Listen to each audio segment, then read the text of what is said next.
الفضل YouTube channel میں آپ کا استقبال ہے۔ اس چینل پر روزانہ قرآن پاک کی ایک آیت تلاوت سماعت ترجمہ اور مختصر تشریح پیش کی جا رہی ہے۔ ویڈیو اپلوڈ ہونے پر نوٹیفیکیشن پانے کے لیے اس چینل کو سبسکرائب کریں اور بیل آئیکن ضرور دبائیں۔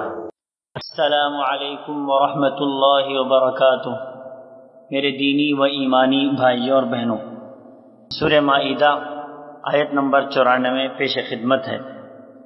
اعوذ باللہ من الشیطان الرجیم۔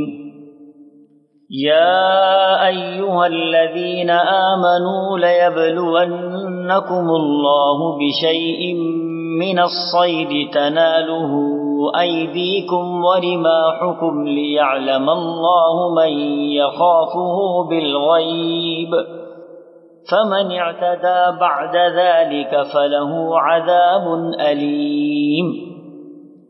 اے ایمان والو، اللہ تعالیٰ قدرے شکار سے تمہارا امتحان کرے گا جن تک تمہارے ہاتھ اور تمہارے نیزے پہنچ سکیں گے، تاکہ اللہ تعالیٰ معلوم کر لے کہ کون شخص اس سے بن دے کے ڈرتا ہے، سو جو شخص اس کے بعد حد سے نکلے گا اس کے واسطے دردناک سزا ہے۔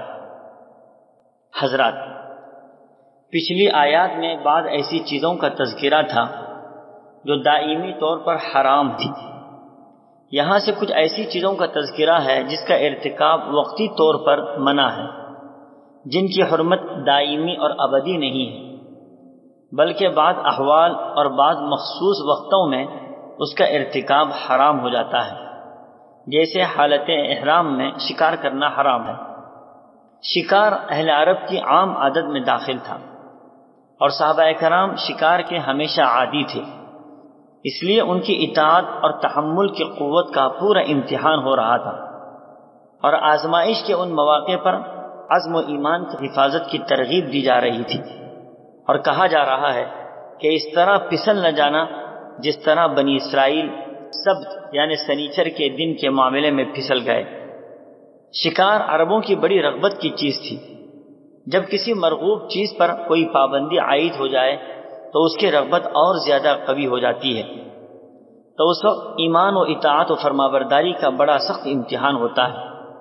ایسے موقع پر انسان کو چاہیے کہ اپنی ایمانی طاقت سے اس کا مقابلہ کرے اور اللہ کی حرام کردہ چیزوں سے بچنے کی فکر و کوشش کرے۔ اللہ کا ارشاد ہے، ایمان والو یاد رکھو اللہ تعالیٰ تمہیں ایک شکار کے حکم سے ضرور آزمائے گا جن تک تمہارے ہاتھ اور نیزے پہنچ جائیں گے۔ عمرہ حدیبیہ کے موقع پر یہی ہوا کہ قسم قسم کے چھوٹے بڑے شکار اس قدر بکثرت ان کے قریب آ پڑے کہ صحابہ کے خیموں میں گھسنے لگے۔